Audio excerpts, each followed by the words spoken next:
오늘은 지난번 센터 영어 해설 두 번째 시간 이후에 대구지부 조장인 소무영 수자로부터 스승님의 시 태양 아트만에 대해 강의해달라는 요청을 받았습니다.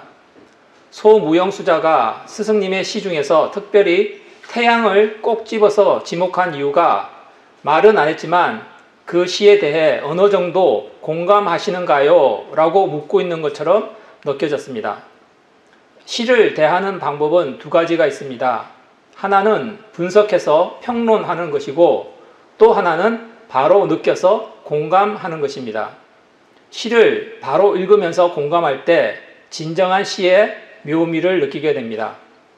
그런 점에서 태양 아트만이라는 시는 오직 스승님처럼 스승 없이 홀로 고통의 길을 통과해서 깨달음을 얻게 되신 분이라면 아마 그 시를 읽는 순간 자신이 지나온 행적들과 겹쳐지면서 큰 공감대를 느끼게 될 것입니다.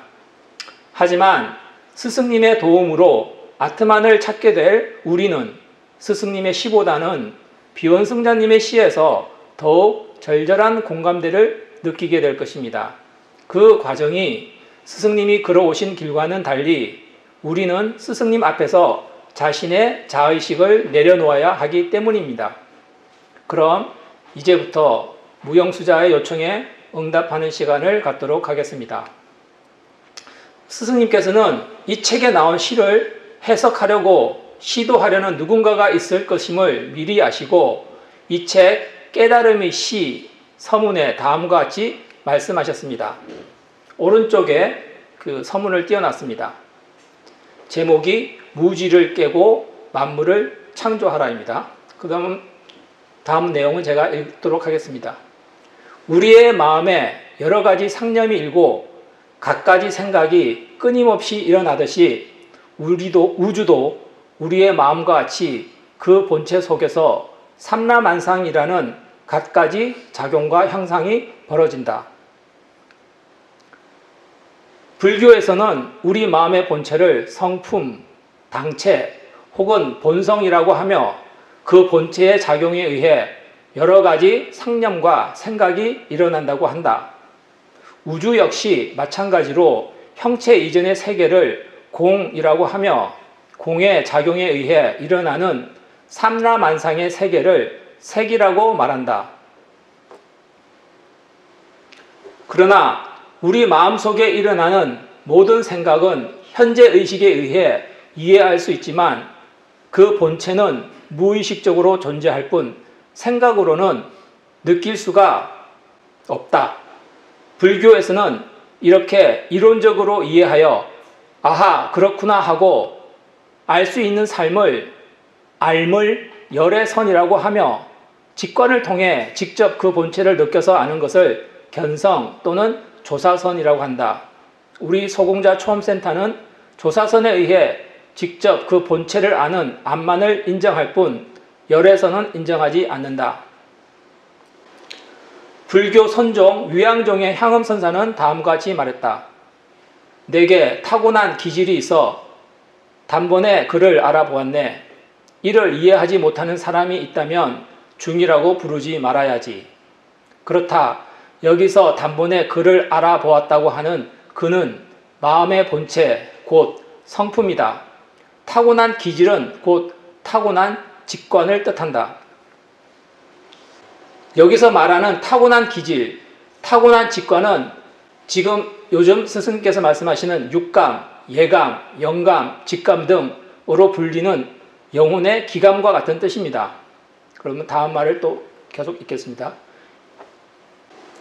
이와 같이 조사선을 통해 본체를 알 수 없는 사람은 중생화를 걷어치워야 한다는 말이다. 그래서 위양종은 올바른 수행을 다음의 세 가지로 요약해 설명한다. 첫째는 기. 여기서 기자는 기계기, 틀기를 사용하고 있습니다. 그런데 한자로는 틀기, 기계기를 뜻하는데 이 뜻은 영혼의 기능을 뜻하는 것입니다. 그래서 앞에서 말한 영혼의 기감과 같은 뜻이라고 보시면 됩니다. 이것은 신성한 불꽃 혹은 신비한 직관으로 본성을 알 수 있는 능력을 가리킨다. 즉 깨달음은 우리의 자의식으로 아는 것이 아니라 우리 영혼의 기감으로 느껴서 안다는 것입니다. 둘째는 체. 이것은 기능이죠. 기에 의해서 알게 된 참된 나, 즉 고유의 존재로서의 본성, 성품 또는 아트만을 말한다. 셋째는 용. 이것은 깨달은 뒤, 즉 본성을 알고 난 뒤 참된 나에서 나오는 행동과 말을 가리킨다. 지금까지 불교나 모든 종교가 추구하고 있던 세계는 바로 참된 나를 발견하는 길이었다. 불교는 바로 이 참된 나의 세계를 아미타불이라 하여 일어난 작용의 현상 세계보다 그 이전의 본질 세계를 알므로써 작용의 세계에서 벌어지는 모든 의혹과 고통을 해결하고자 하였다. 우리가 소공자에서 예전에는 소에서 공으로 돌아가는 그런 시대였다고 볼 수가 있습니다. 때문에 이 본성의 세계를 중도라고도 말한다. 여기서 중도는 센타에서 말하는 제로지대와 같은 뜻입니다. 모든 작용은 본성에 의해서 일어나고 본성은 현상세계의 근원이기 때문에 어떤 현상세계에도 치우치지 않기 위해서는 본성으로 되돌아가는 수밖에 없다. 때문에 본성은 모든 작용의 중도이며 마음을 이 중도에 두는 것을 삼매라고 한다. 여기서 선생님께서 말씀하시는 삼매는 명상에서 말하는 삼매와는 다른 내용입니다. 그래서 다음과 같이 추가적으로 설명을 해주고 계십니다. 생각은 본성의 작용이기 때문에 우리는 생각 이전의 본성을 생각으로는 알 수가 없다. 때문에 생각의 집중보다 마음을 생각 이전에 두면 어떤 생각도 방해할 수 없는 마음의 상태가 되는 것이다. 이것이 곧 삼매이다. 생각의 집중이란 요즘 말로 말하면 몰입의 상태와 같은 것입니다. 우리의 정신을 한 곳에 집중하게 되면 자의식이 사라져버리는 모라의 상태가 되고 그 상태에서 영혼이 작용하게 되면 자의식으로는 해결할 수 없었던 여러 가지 문제들을 처리하게 됩니다. 그러나 이러한 몰입의 상태에서 빠져나오게 되면 시간이 엄청 빠르게 지나간 것을 알게 됩니다. 문제는 몰입의 상태에서 빠져나오면 다시 윤회라고 하는 업보의 삶 속에 빠져서 살아가게 된다는 것입니다. 그래서 스승님께서는 생각의 집중보다 마음을 생각 이전에 두면 어떤 생각도 방해할 수 없는 마음의 상태가 되는데 이것이 곧 삼매다라고 말씀하십니다. 이것은 마음의 제로지대에 머물면서 작용을 멈춘 자의식도 함께 바라보는 상태입니다. 그래서 언제 시간이 이렇게 지나갔지 하는 삼매와는 다른 것입니다. 스승님이 말씀하시는 삼매에서는 시간 순삭과 같은 일이 일어나는 것이 아닙니다. 조주선사가 말하는 뜰 앞에 잣나무니라라고 말하는 삼매입니다. 즉 진정한 삼매경이란 마음을 일부러 비워서 집중하는 것이 아니라 마음의 작용을 떠나 본성에 머무는 것을 말한다. 그러나 이 마음의 본성을 직관에 의해 직접 알지 못하고 아름아리로 비어있는 마음이라고 잘못 알아 일어나는 마음의 작용을 멈추고 텅 빈 곳에 머물고자 한다면 이것은 곧 무지 속에 빠지는 것이라고 육조해능은 경각심을 일깨워 간곡하게 말했다. 우리 초음센터는 물론 근본적으로 기에 의해 체를 터득하는 것을 기본으로 하지만 즉 영혼의 기능을 통해서 본성을 터득하는 것을 기본으로 하지만 결과적으로 체에 머무는 것을 결코 그 목적으로 하지 않는다. 굳이 위양종식으로 설명하자면 용을 써서 무한한 창조력과 실행력으로 우주 창조의 업적을 이루는 것을 그 목표로 한다.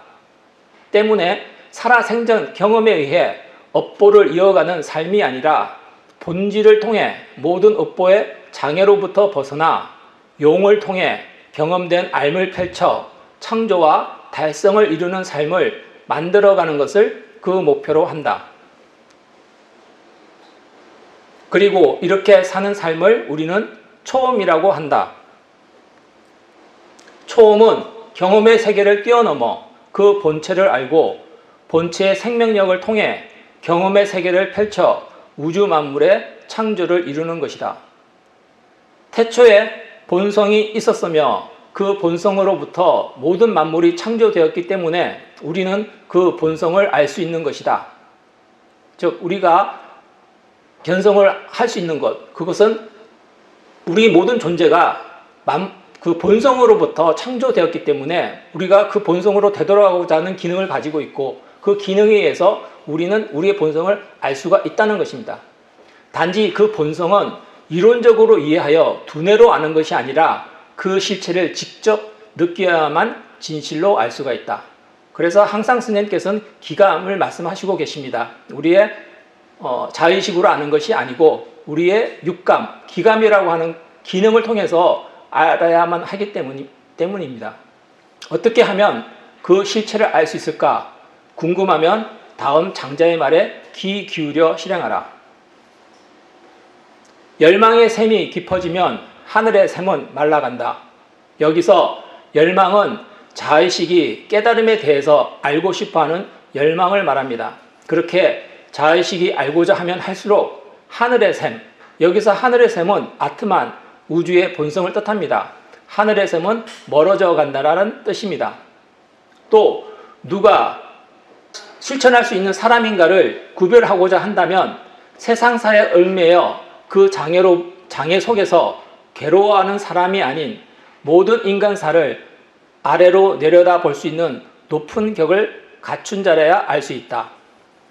이 말은 마치 깨달을 수 있는 사람이 따로 있는 것처럼 생각할 수 있습니다. 그러나 이 말의 진의는 생명의 샘에서, 지난번 제가 초음 칠례 때 말씀을 드렸죠. 생명의 샘에서 사랑의 샘을 모두 통과하고 마침내 인간사의 본민으로부터 승화하는 단계인 환희의 샘을 통과할 수 있는 자라야만 실천할 수 있다는 뜻입니다. 인간사의 본민으로부터 승화한다는 환희의 샘에 대해서 잠시 설명하고 넘어가도록 하겠습니다. 인간사의 본민은 크게 다음 세 가지로 나누어 볼 수 있습니다. 건강 문제, 경제적인 문제, 그리고 주변의 지인과 비교되는 사회적 위치의 문제입니다. 그 나머지는 그냥 자잘한 문제들입니다. 그럼 어떻게 해야 인간사를 아래로 내려다 보는 격을 갖출 수 있을까요? 스승님께서 벗어난다가 아니라 승화한다라고 하신 말씀 속에 그 비밀이 숨어 있습니다. 우리의 처지를 걱정하고 두려워하는 자의식을 좁쌀처럼 바라볼 수 있기 위해서는 지구 밖에서 지구를 바라보듯이 영혼이 자의식을 내려다 보아야 합니다. 이것은 마치 고민에 빠진 자의식이라는 지구를 벗어나 영혼이 위로 상승하는 것과 같습니다. 자의식이 점점 작아지는 경험을 하셔야 합니다. 자의식이 점점 작아지는 것, 그것이 바로 승화하는 과정입니다. 이처럼 자의식을 좁쌀처럼 보는 순간을 맞이하기 위해서는 생명의 샘, 원기의 샘, 충만의 샘, 사랑의 샘을 모두 예로서 통과하다 보면 얻게 되는 것이 있는데 이것이 바로 생명 에너지입니다. 이 생명 에너지로 승화하게 되는 것입니다. 여기까지가 서문이었고요. 이 서문을 제가 읽어드린 것은 다음에 나올 태양이란 시를 제가 해석을 할 텐데 사실 시를 해석하면 우리가 다 이해를 할 수가 있습니다. 하지만 그 이해가 중요한 것이 아니고 그 이해를 할 수 있는 우리의 아트만을 우리가 발견하는 것이 중요하기 때문에 서문을 제가 다시 한번 읽어드린 것입니다. 그러면 태양 아트만에 대한 설명의 해석을 한번 해보도록 하겠습니다. 태양 아트만, 천지가 캄캄한 암흑인 줄 알았더니 지구가 태양을 외면했더라. 여기서 지구는 자의식을, 태양은 아트만을 말합니다. 인간사가 캄캄한 암흑으로 가득한 끝없는 터널로 이어진 줄 알았는데 아트만을 발견한 이후에 보니 자의식이 스스로 눈을 감고 있었다는 뜻입니다. 다음 19입니다. 태양이 자취를 숨긴 줄 알았더니 하늘에 태양이 구름을 가렸더라. 하늘은 브라만, 구름은 자의식, 태양은 아트만으로 생각하시면 됩니다. 결국 브라흐만과 나의 아트만은 하나입니다. 아트만을 발견하지 못하고 자의식으로 사는 삶이 너무나 고통스러웠다는 것을 이 구절에서 알 수 있습니다. 태양이 뿌옇게 흐린 줄 알았더니 눈에 안개가 가득히 끼었더라. 자의식으로 인해 아트만이 계속 뿌옇게 보였다는 내용입니다.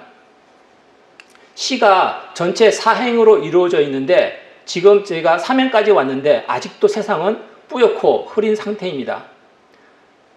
길을 알려주는 스승이 없으니 혼자서 가야만 했던 것입니다. 자신이 선택한 길이 맞는 길인지 알 수도 없는 상태입니다. 마치 고속도로 위를 달리는 찻장암 유리는 점점 뿌연 안개로 가득하고 이제는 사고의 위험까지도 감내하고 달려야만 하는 상황입니다.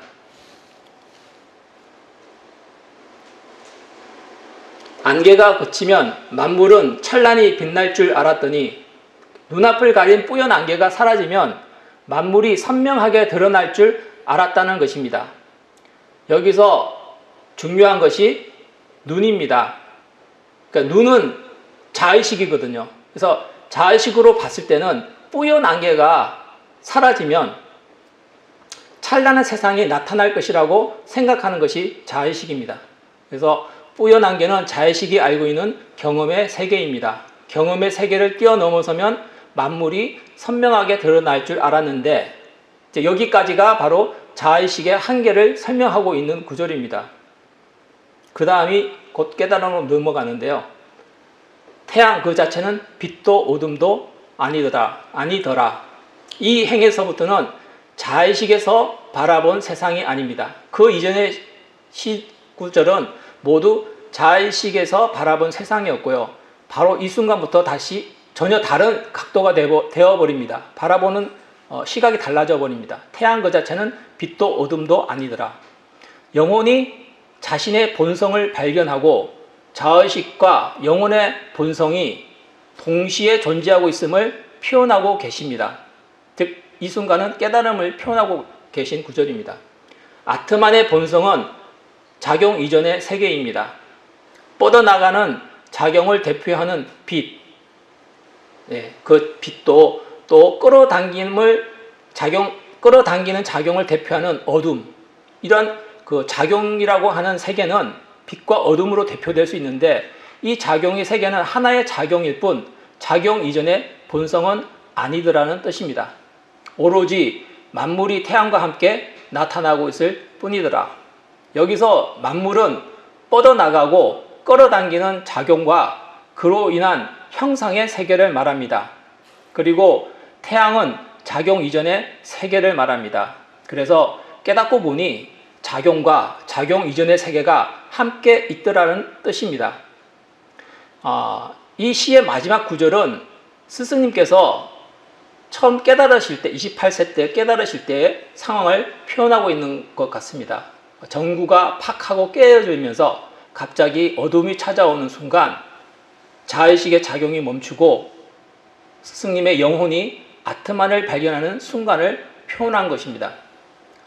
수많은 사람들이 깨달음을 구하지만 깨닫지 못하는 이유는 왜일까요? 그 이유를 스승님께서는 다음과 같이 말씀하고 계십니다. 그 첫 번째 이유는 바로 자기 자신을 위해서 하기 때문이다. 우리 인간이 자신이라고 느낄 수 있는 자기는 바로 인식된 상이지 그 당체가 아니기 때문에 자기를 위해서 알려고 하면 바로 그것이 또 다른 형상이 되기 때문에 결코 깨달을 수가 없다. 거짓된 깨달음과 수많은 사람들이 못 깨닫는 가장 큰 이유가 바로 이 때문이다. 둘째는 스승이 없어도 되지만 스승이 있다면 스승과 하나가 되어야 한다. 크게 깨닫는 사람은 알려고 하는 노력을 통해 우주에서 그 답을 찾는다. 스승님과처럼 스승 없이 깨닫는 사람은 알려고 하는 노력을 통해서 그 답을 찾을 수 있다는 것입니다. 그러나 스승이 있다면 스승이 곧 답이므로 스승과 하나가 되어야 한다. 스승은 당체를 알고 당체를 써서 살고 있는 사람이다. 때문에 스승 앞에 자기를 내려놓으면 스승의 당체를 느낄 수가 있다. 대부분의 인간은 자의식이 주인이고 영혼이 종이 되어 살아가고 있습니다. 영혼이 자의식을 다스려야 하는데 영혼이 깨어있지 못하니 자의식이 주인 행세를 하고 영혼은 본능에 충실한 종이 되어 사용되고 있습니다. 그래서 자의식을 이해해주고 달래주는 스승을 만나서는 결코 영혼이 깨어날 수가 없습니다. 자의식이 느끼기에 죽을 것만 같은 상황에 도달해야 겨우 영혼이 깨어날 수 있는 것입니다. 그리고 영혼이 깨어나야만 자신의 본성을 발견할 수 있는 것입니다. 저는 지난 시간에 센터와 하나가 되라고 말씀드렸습니다. 센터와 하나가 되는 길은 센터에서 하는 모든 행사, 초음칠례, 수요일 강의, 수련회, 칠성자 탄생일 등의 자신의 개인적인 일을 내세우지 않고 함의 없이 참여하는 것이라고 말씀드렸습니다. 왜냐하면 개인적인 사정을 내려놓고 오는 힘이 자신의 당체를 발견할 것이기 때문입니다. 이상으로 스승님의 시 태양에 대한 해설은 이것으로 마치겠습니다. 혹시 질문 있으시면 질문을 받고 마무리하도록 하겠습니다. 질문 없으신가요? 네, 이거로 마치도록 하겠습니다.